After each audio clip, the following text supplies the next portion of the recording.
작동이 지금 제대로 좀 안 되는 것 같습니다. 이 얘기 들으니까 신축하고 한 2달 정도는 자리 잡는 기간이라고 뜨거운 바람이 나올 수도 있습니다. 감사합니다. 우리 교회에 대해서 관심을 갖는 분들 가운데 우리 교회가 침례교회이다 보니까 침례교회에 대해서 더 알고 싶다고 하는 그런 이야기를 하는 분들이 있다고 하는 것을 성도들로부터 제가 전해 들었습니다. 우리 교회는 이제 침례교단에 속한 교회인데요. 우리 한국의 침례교회가 전래된 것은, 선교된 것은 장로교나 감리교보다 한 5년 늦은, 4년이죠. 4년 늦은 1889년에 우리나라의 캐나다에서 멜콤 페닉이라고 하는 20대의 젊은 총각 선교사가 우리나라에 처음 들어와서 우리나라의 침례교회가 시작되었습니다. 장로교나 감리교보다는 4년 늦었지만 그것이 선교 역사에 큰 차이를 주는 것은 아닙니다만 우리 초대 선교사인 페닉 선교사가 우리가 시쳇말로 한 고집하는 그런 선교사님입니다. 그래서 이분이 선교 정책을 펼 때 어떤 정책을 가지고 사역을 했는가 하면 로마서 15장 20절에 보면 남이 세운 터 위에 집을 짓지 않겠다, 이런 선교 정책을 가지고 주로 이제 장로교단이나 감리교단이 도시를 중심으로 해서 학교를 짓고 또 병원을 만들고 할 때 우리 페닉 선교사님은 흔히 하는 말로 오지 선교에 집중했습니다. 그래서 특징이 오지 선교가 특징이에요. 그래서 우리 침례교단 100년 이상 된 교회들을 쭉 찾아보면 저 강원도 산골짜기에 가야 있습니다. 그래서 저 동해안 쪽으로 아주 또 외딴 섬, 여러분 울릉도에 여러분 가보셨습니까? 울릉도에 가면 100년 넘는 침례교회들이 여러 교회가 있고 울릉도에는 육지에는 장로교가 대세지만 울릉도는 침례교가 대세입니다. 그런 먼 외딴 섬에 복음을 전하는, 아주 오지로만 찾아다니면서 복음을 전했고, 그러다 보니까 지금은 이제 북한 땅 함경도라든지 또 예전에 그 만주 지역, 또 북간도, 또 러시아 블라디보스토크 이런 데 선교 활동을 아주 열심히 했던 선교사님이 우리 침례교 초대 선교사님입니다. 여러분들 침례교회가 조금 손해보는 게 좀 있어요. 특별히 우리 한국 침례교회가 손해보는 게 있는데 그게 뭔가 하면 이단이나 사이비 단체에서 침례라는 용어를 즐겨 사용합니다. 그러다 보니까 사람들이 침례교회 하면 좀 뭔가 좀 침침해 보이기도 하고 또 침을 흘릴 것 같기도 하고 그래서 좀 경계하는 그런 측면들이 없지 않아 있습니다. 근데 여러분들 북미주, 특별히 미국이나 캐나다 이런 지역을 여행해 보신 분들은 알겠지만 그쪽 지역의 대세는 침례교회입니다. 가장 큰 교단을 이루고 있다 하는 거죠.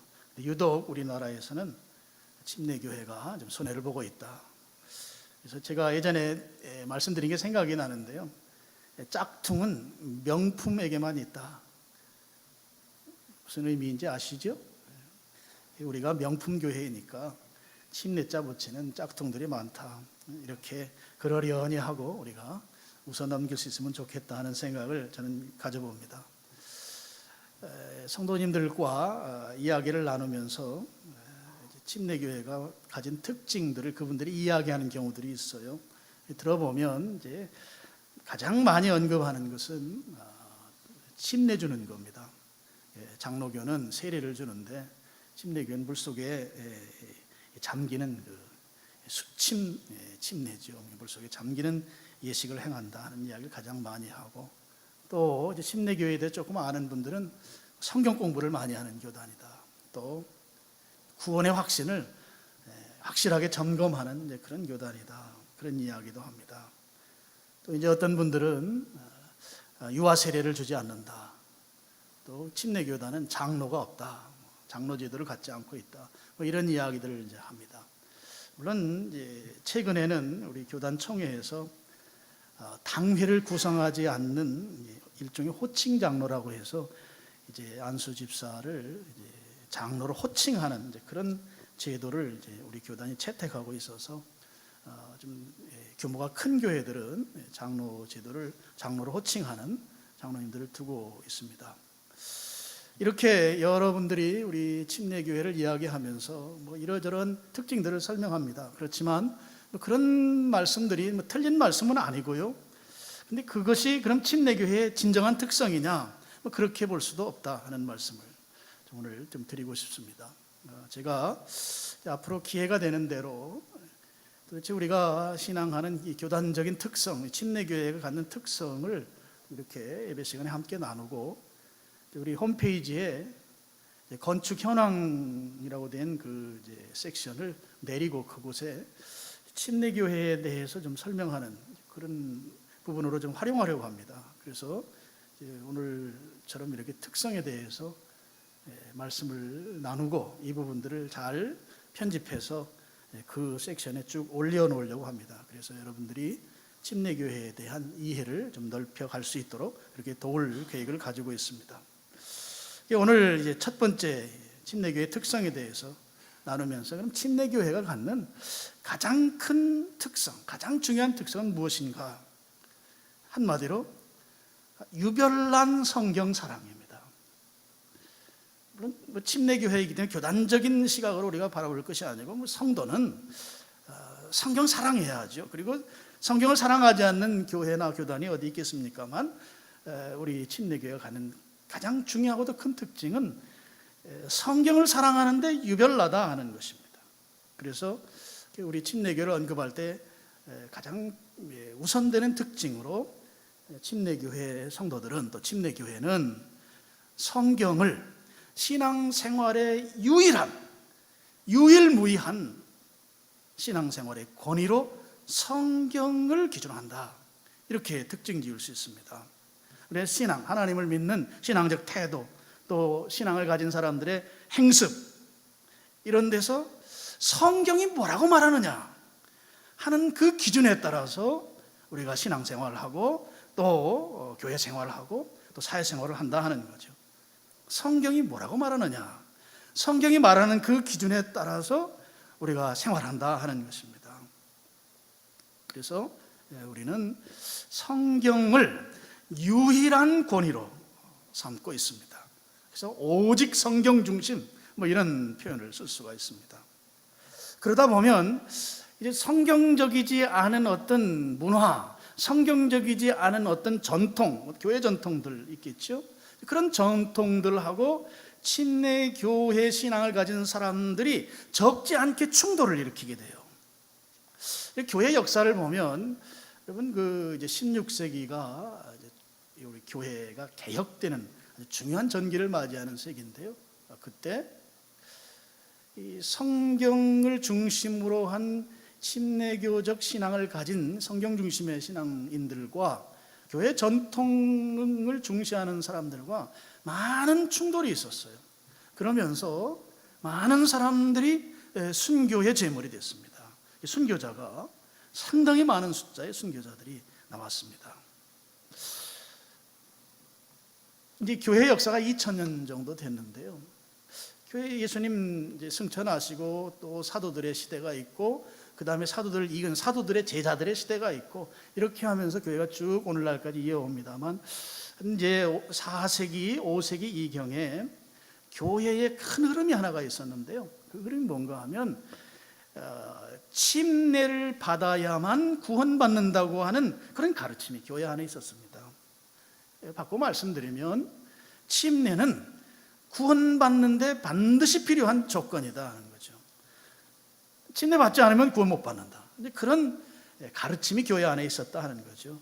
그러다 보니까 이제 교회 리더들이 이런 생각한 거죠. 기왕이면 침례 받는 것이 구원받는 필수 조건이라면 기왕이면 나이가 한 살이라도 어릴 때 침례 받자.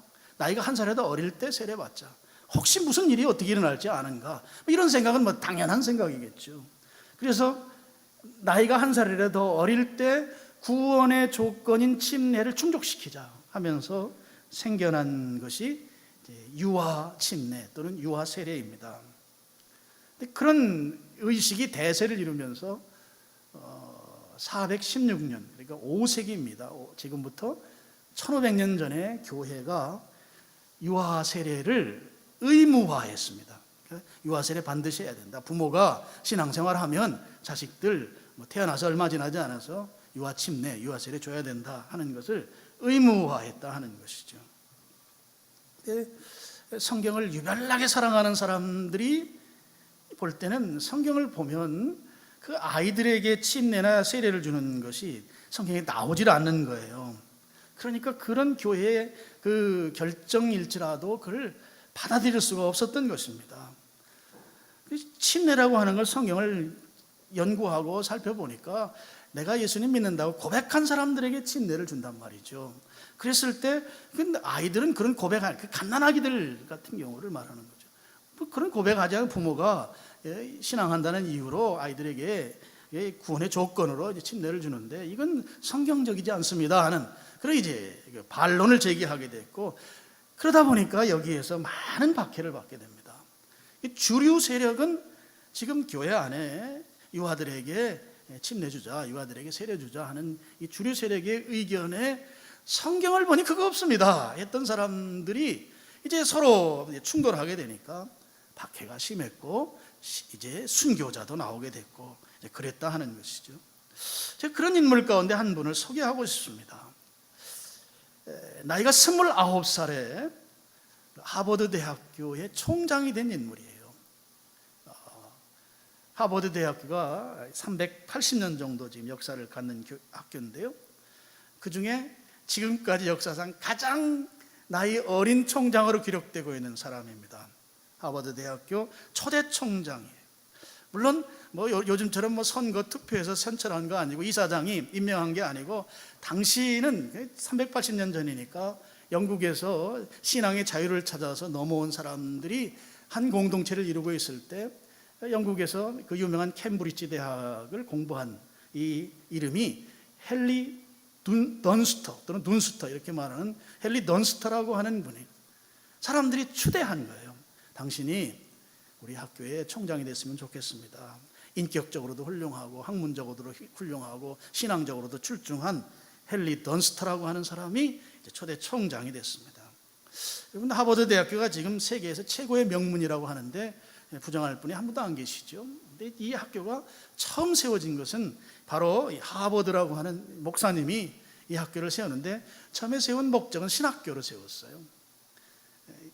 설립 취지가 그것입니다. 교양 있는 목회자를 양성하자.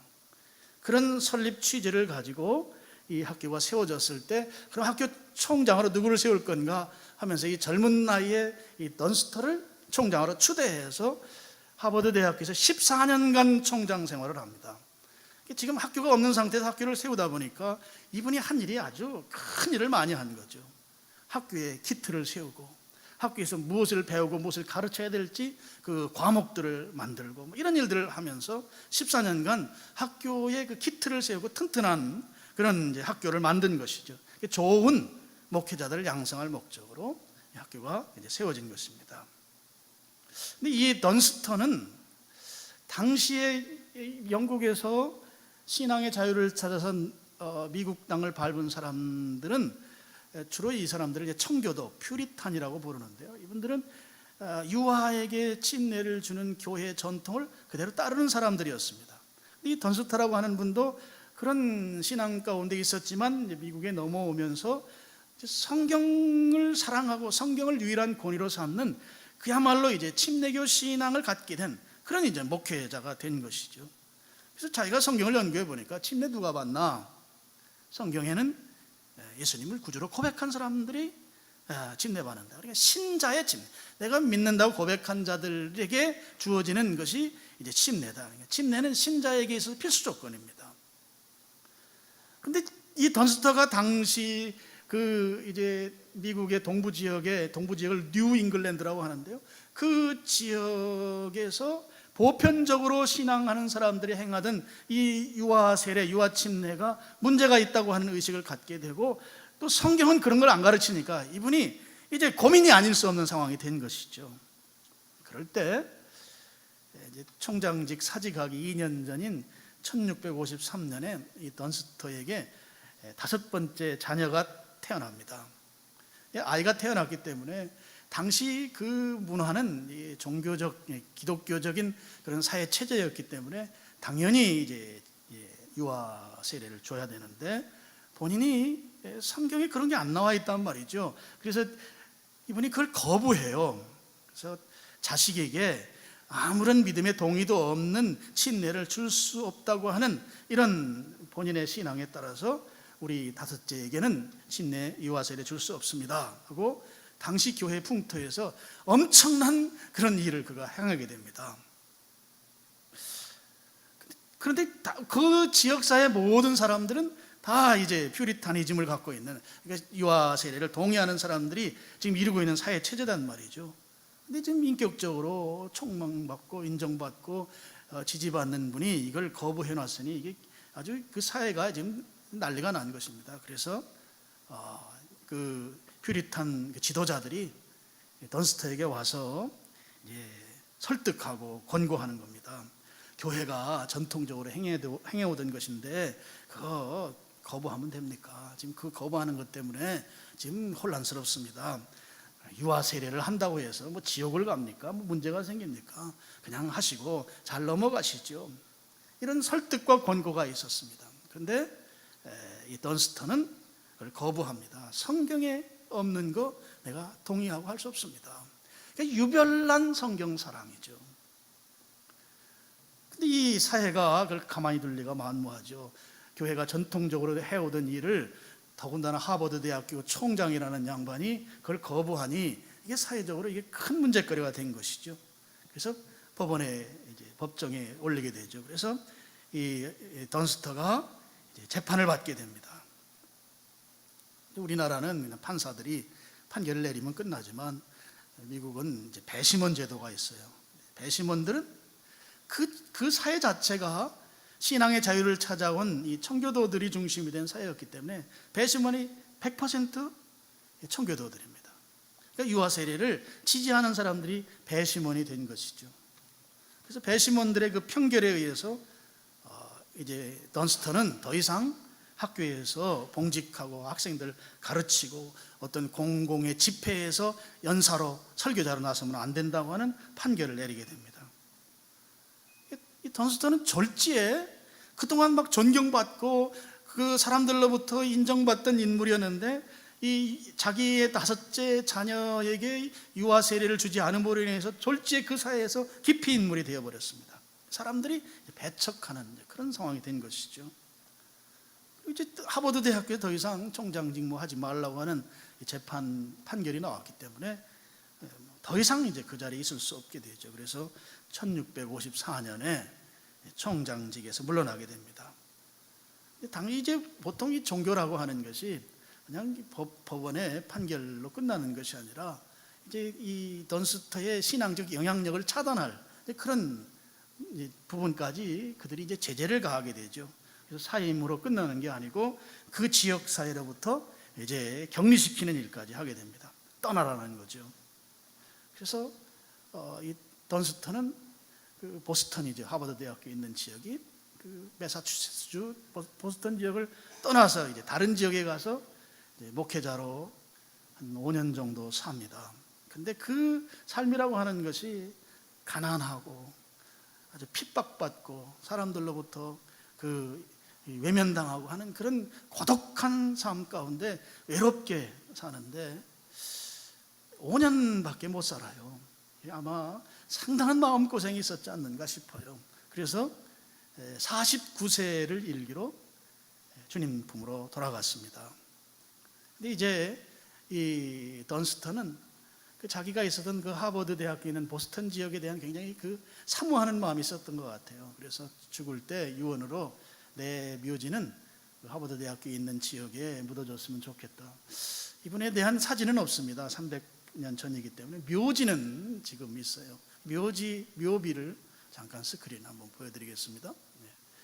헨리 던스터의 묘비가 지금 보스턴에 있습니다. 지금 이분이 돌아가시고 이제 360년 정도 지났습니다. 이 던스터에 대해서 사람들이 어떻게 평가하는가? 이분이야말로 성경을 유일한 권위로 신앙했던 그야말로 출중한 믿음의 영웅이다. 지금 후손들은 그렇게 이 던스터라고 하는 분을 평가하고 이분을 기억하고 있습니다.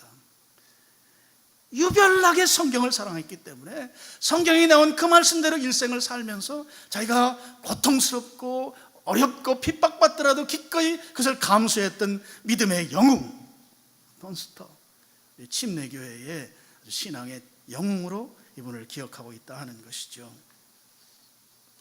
다시 오늘 우리 본문 말씀으로 한번 돌아오셔서 우리 20절 말씀 보시면, 먼저 알 것은 성경의 모든 예언은 사사로이 풀 것이 아니다 그랬습니다. 무슨 말씀인가 하면 성경은 인간이 쓴 글이 아니다 하는 거죠. 그렇기 때문에 인간이 자기 마음대로 해석하면 안 된다, 이런 말씀이에요. 무슨 말씀인가 하면 우리가 그럴 수 있거든요. 우리 성경을 많이 아는 사람들이 속고 스스로가 잘못할 수 있는 착각이 하나가 있는데요, 내가 주체가 되는 거예요. 그러니까 내 중심이 되어서 성경을 내 주장, 내 사고방식, 내 의견을 합리화시키기 위해서 성경을 끌어붙이는 거예요. 이것이 위험한 것이고 오늘 성경은 그걸 지적하고 있습니다. 성경을 사사로이 풀면 안 된다. 성경을 내 사상, 내 주관을 합리화시키기 위해서 나름대로 성경적이라는 말을 하기 위해서 성경을 끌어다가 사용하면 안 된다 하는 것이죠. 21절, 예언은 성경을 말합니다. 예언은 언제든지 사람의 뜻으로 낸 것이 아니요 오직 성령의 감동하심을 받은 사람들이 하나님께 받아 말한 것입니다. 성경은 사람의 것이 아니다, 사람 책이 아니다 하는 겁니다. 하나님의 영인 성령님이 감동하셔서 감동받은 저자들이 하나님께로부터 그 말씀을 받아서 말한 것이다 하는 거죠. 이게 그 사람의 말이 아니고 하나님의 말씀이다 하는 것입니다. 성경을 기록한 사람들은 이게 하나님의 특별한 심부름꾼인 거죠. 하나님께서 쓰시는 특별한 하나님의 연장, 하나님의 도구인 것이죠. 비록 사람이 썼지만, 사람이 기록했지만 그건 그 사람이 기록한 것이 아니라 하나님이 주신 말씀을 받아 기록한 연장, 도구일 뿐이다 이거예요. 성경은 사람의 말이 아니고 하나님의 말씀이다 겁니다. 여러분, 머리 좋은 사람들이 여기에 가만히 있질 않지요. 그래서 자기들이 똑똑함을 무기로 해서 이런 부분에 대해서 이제 공격하기 시작합니다. 성경이 하나님의 말씀이라고? 그렇지 않다 하는 거죠. 그런 이제 여러 공격 중에 사람들이 많이 이제 흔들렸던 그 공격의 내용이 한 두어 가지가 있습니다. 하나는 성경이 하나님의 말씀도 있지만 성경 속에는 사람의 말도 있다. 성경이 다 하나님의 말씀 아니고 성경에는 사람이 한 말도 성경에 섞여 있다 하는 거죠. 그러면서 이러저런 이야기들을 이제 근거로 댑니다. 많은 사람들이 성경으로부터, 교회로부터 이제 떠나게 된 것이죠. 또 하나 있습니다. 이런 이야기예요. 하나님께서 처음 성경을 쓰게 한 첫 기자, 첫 저자들은 뭐 하나님의 말씀을 받은 거니까 뭐 그 오케이, 하나님의 말씀이다. 그렇지만 지금 성경이 우리 손에 돌아온 것이 약 3,500년 전부터 시작해서 1,600년 동안 기록된 성경이거든요. 그리고 2,000년이 지났어요. 그동안에 성경이 이제 베꼈으면서 계속 전래되어 왔습니다. 처음 성경은 하나님의 말씀 맞지만 그걸 사람들이 베꼈으면서 실수했을 것이다 하는 거예요. 그런 생각은 좀 그럴듯하잖아요. 근데 우리도 그런 의심을 가질 수 있어요. 그 의심이 그렇게 부정적으로만 볼 수 없습니다. 아니 어쨌든 사람이 썼지 않느냐. 근데 그게 한두 페이지도 아니고, 이게 옛날 책으로는 이게 한두 페이지가 아니지. 지금도 엄청나게 두꺼운 책인데 그렇게 한두 페이지도 아닌데, 사람이 실수하지 않는 사람이 어디 있습니까? 실수해서 잘못 적을 수도 있고, 적어야 될 줄을 건너뛰어서 적을 수도 있고. 그러니까 이 성경, 우리가 읽는 성경이 좀 무언가 큰 문제가 있을 수 있다, 잘은 모르지만 뭐 이런 생각을 가질 수 있다 하는 거죠. 우리가 감사할 게 하나가 있어요. 이 세상엔 머리 좋은 사람들이 참 많습니다. 그래서 머리 좋은 사람들의 주장에 우리가 흔들릴 수 있어요. 요한복음이 사도 요한이 쓴 책이 아니고 2세기경에 쓴 책입니다 하는 얘기가 18세기에 아주 유럽을 다 흔들었었어요. 근데 그런 상황 속에서도 하나님의 말씀인 것이 확증될 수 있도록 하나님께서 일하셔요. 그런 것 중에 이런 게 있습니다. 원래 이 성경을 성경대로 믿는 사람들은 조금 무식해 보입니다. 근데 성경이 하나님의 말씀이 아니라 인간의 말이라고 여기고 인간의 말도 있다고 말하는 사람들은 조금 똑똑해요. 그럼 무식하게 보이는 우리들이 당하도록 하나님이, 야 너희들 좀 창피 좀 당해라, 너희들 그 믿는 거 잘못됐다고 그렇게 패배의식을 심어주실 하나님이 절대 아니라 하는 거죠. 우리가 조금 지식이 떨어지고 조금 두뇌가 좀 잘 돌아가지 않더라도 하나님께서는 우리가 성경을 하나님의 말씀으로 믿지 않을 수 없도록 그때그때마다 이 고고학적 발견들을 이루게 만들어요. 그래서 머리 똑똑한 사람들이 오히려 더 먼저 두 손 번쩍 들고 내가 졌어 이렇게 말할 수밖에 없도록 하나님께서 지금까지 그렇게 일해 오셨습니다. 고고학적으로 발견되는 것들을 통해서 약간 좀 지식이 모자라는 듯한, 그렇지만 우직하게 신앙생활을 하는 우리들에게 승리를 안겨줬다 하는 거죠. 그러면서 하나님은 이 성경을 하나님의 말씀으로 명백하게 증명해 오셨다 하는 것입니다. 지금부터 69년 전에 이스라엘 가면 사해바다가 있고, 사해바다 동쪽에 그 이제 쿰난이라고 하는 그 사막 지역이 있어요. 스크린 한번 보여주시겠어요? 스크린요? 네. 여기 쿰난 지역은 풀 한 폭이 나지 않습니다. 보면 그 아주 사막입니다. 사막인데 저기 여러분 그 시커멓게 보이는 부분이 이제 쿰난 제 4동굴인데요. 저 동굴이 있어요. 근데 1947년도 봄, 그때 당시 영국의 식민지였습니다. 저 지역이요. 근데 그 베두인족이라고 그 아랍 쪽이 있어요. 이름이 무함마드입니다. 무함마드라고 하는 이 청년이 저 지역에서 사해바다 쪽에 가면 울창한 숲이에요. 근데 그 지역에서 양을 쳤는데, 어떤 분은 염소를 쳤다고 이렇게 기록하는데, 어쨌든 양이나 염소를 이제 치다가 날이 낮이 되면 굉장히 더워요. 더우니까 이 짐승들이 그늘을 찾아서 이제 피신, 더위를 피해가는 거죠. 근데 이 무함마드라고 하는 청년이 양을 치다가 보니까 숫자를 세보니까 양이 없는 거예요. 제 숫자가 아니에요. 그래서 잃어버린 이 양을 찾기 위해서 저기까지 갔어요. 저 앞에 걸로 다시 돌리시고, 저 지역까지 갔습니다. 혹시 우리 양이 너무 더우니까 어디 그늘 어디에 숨어 있지 않나 하고 두루두루 가다가 보니까 저기에 동굴이 하나가 저렇게 있는 거예요. 이제 큰 걸로 보여주세요. 저 동굴입니다. 지금은 성지 여행을 가면 가까이 못 가요. 다 이렇게 멀리서 바라보도록 해놨습니다. 예전에 가셨던 분들은 저기까지 가까이 다 갔었다고 그러더라고요. 동굴이 있는데 혹시 저 동굴 안에 내가 기르는 양이 혹시 기어 올라가서 저 그늘에 숨어 있지 않을까. 근데 보면 좀 올라가기가 좀 쉽지 않죠. 그래서 돌멩이를 하나 집어들어서 저 구멍에다 집어던졌어요. 그랬더니 거기에서 항아리 깨지는 소리가 나는 거예요. 그 다음 거 한번 보여주세요. 이건 저 안에 있는 게 아니고 지금 거기가 박물관이 있는데, 박물관에 그 동굴 안에 있었을 것으로 그 이렇게 예측하는 그런 이제 모양을 만들어서 놓은 그 박물관 사진을 찍은 것입니다. 저런 항아리들이 깨지는 소리가 나는 거예요. 그래서 자기 형을 불러서 저기 들어가 보니까 저런 항아리가 있고, 항아리 안에 이제 요즘 같은 책이 아니에요. 두루마리라든지 뭐 이런 책들이 가득가득 들어있는 거예요. 그래서 이 청년이 깜짝 놀라서 저기서 책을 갖다가 고물상에 그걸 팔았어요. 그때까지만 해도 저 책이 그렇게 뭐 중요한 책인 줄을 아무도 모르는 거예요. 그러니까 모르면 가치를 인정할 수 없는 거죠. 이제 저 안에 있는 책 하나가 이제 박물관에 저렇게 이제 된 그림인데요.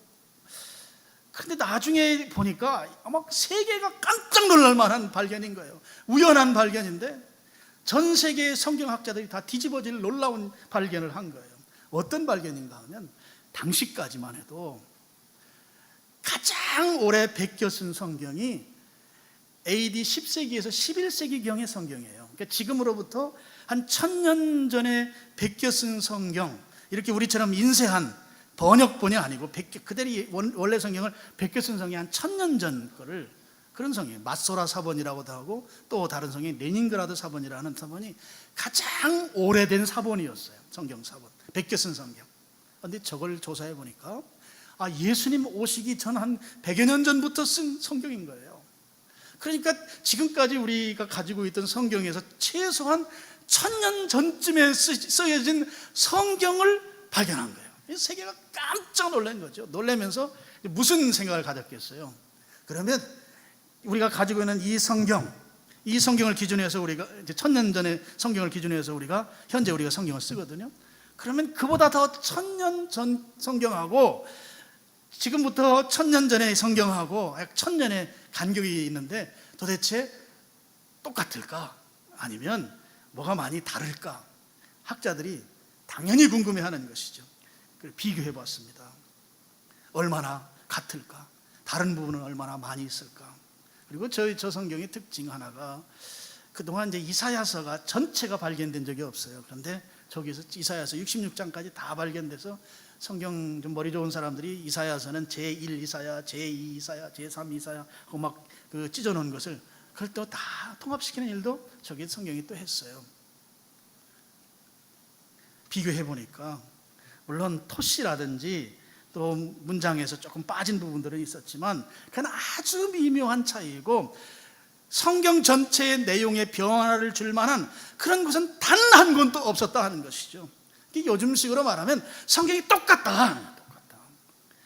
예수님 오시기 그 직전에 구약 성경들하고 우리가 살고 있는 이 시대보다 한 1000년 전, 지금부터 10세기, 11세기경에 쓰여진 그 성경, 우리가 가지고 있는 이 성경하고 우리가 지금 번역으로 갖고 있는 이 성경하고 비교해 보니까 이걸 틀리다, 다르다, 문제가 있다고 여길 만한 부분 한 부분도 없고 내용은 다 의미가 다 파악되도록 그렇게 성경이 지금까지 쭉 전래되었다 하는 거죠.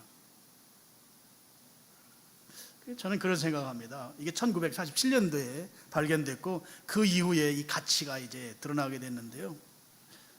우리는 굉장히 행복한 사람들이에요. 저걸 이제 사해사본, 사해에서 발견됐기 때문에 그 쿰난 동굴에서 발견된 성경이기 때문에 사해사본이라고 하는데요. 성경이 베껴 쓰면서 혹시 틀렸을 것이다. 좀 그렇지. 우리 일반적 상식으로는 아니 1000년이고 뭐 2000년이고 그렇게 오래되는데 베껴 쓰다 보면 빼먹을 수도 있고 잘못 쓸 수도 있고 졸리면 건너뛸 수도 있고 뭐 점 찍어야 될 때 점 안 찍을 수도 있고 히브리어는 좀 그런 점이 중요한 역할들을 하거든요. 보니까 다르지 않다. 성경이 처음에 쓰진 원본 성경과 사본 성경이 다르지 않다고 하는 믿음을 주는 발견이 저 사해사본 발견이에요. 저는요, 이런 고고학적 발견들이 성경이 하나님의 말씀이라고 하는 사실을 확증한다고 저는 믿습니다. 무슨 말씀이 있냐 하면 이런 거예요. 하나님께서 우리에게 성경을 주신 목적이 뭐예요? 우리에게 성경을 주신 목적, 우리로 하여금 이 성경을 가지고 신앙생활을 하게 한 목적이 예수님이 이 땅에 오셔서 십자가에 우리의 죄를 대신해서 지시고 죽으시고 우리로 하여금 영생하도록 부활하신 이 사실을 믿으면 구원받는다, 내가 너희를 사랑한다고 하는 이 메시지죠. 성경 기록한 목적입니다. 우리가 영원히 살게 하기 위해서. 너희 지금 죄인이야, 예수님만이 그 문제 해결할 수 있어, 믿어, 그러면 영원히 살아, 이 메시지입니다.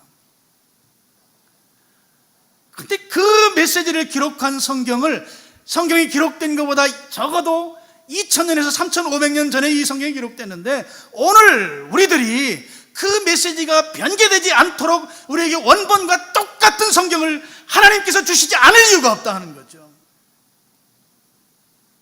중간에 베껴 쓰는 사람들이 졸려서 또는 실수해서 또 이 마음이 컨트롤이 제대로 안 돼서 엉뚱한 말을 쓰도록 하나님이 그냥 두시지 않는다 하는 거죠.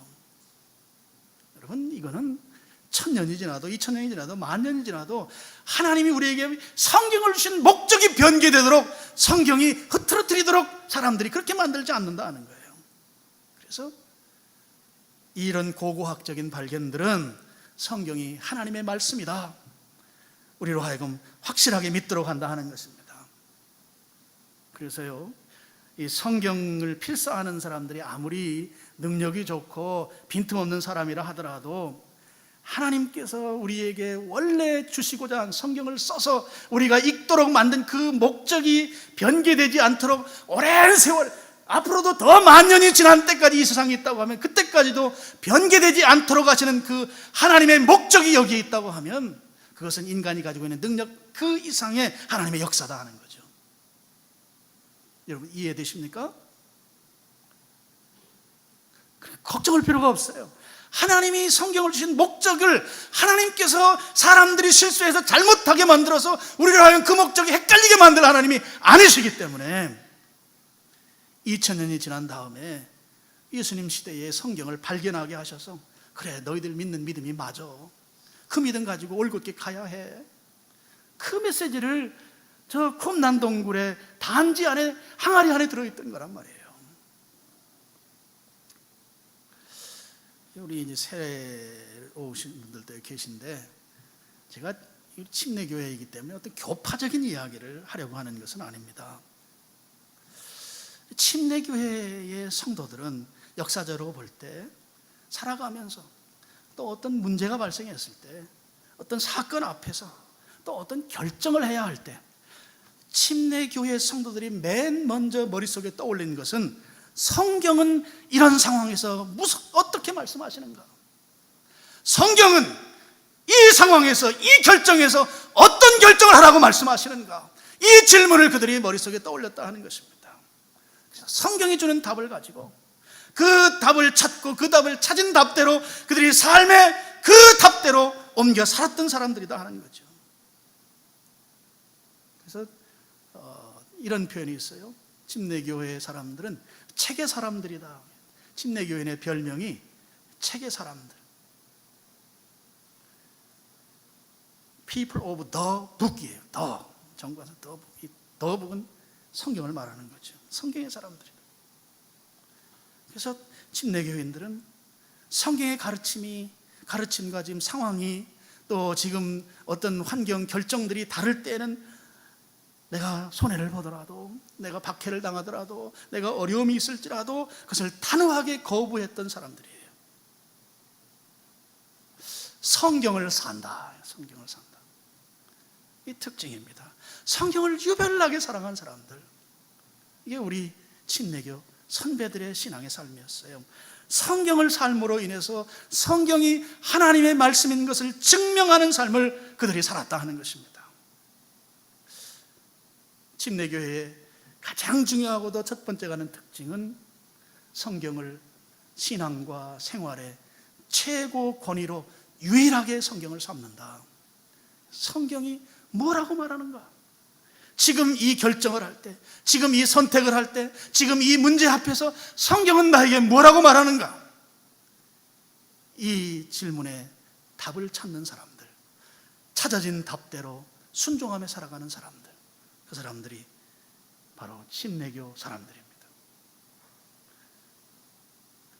성경 말씀을 그대로 삶에 실천해서 그 성경 말씀이 하나님의 말씀인 것을 증명하고, 그래서 이름하여 성경을 사랑하는 사람들, 오늘 여러분들이 성경이 하나님의 말씀 믿습니다. 정확무한 하나님의 말씀인 것을 제가 믿고 고백합니다.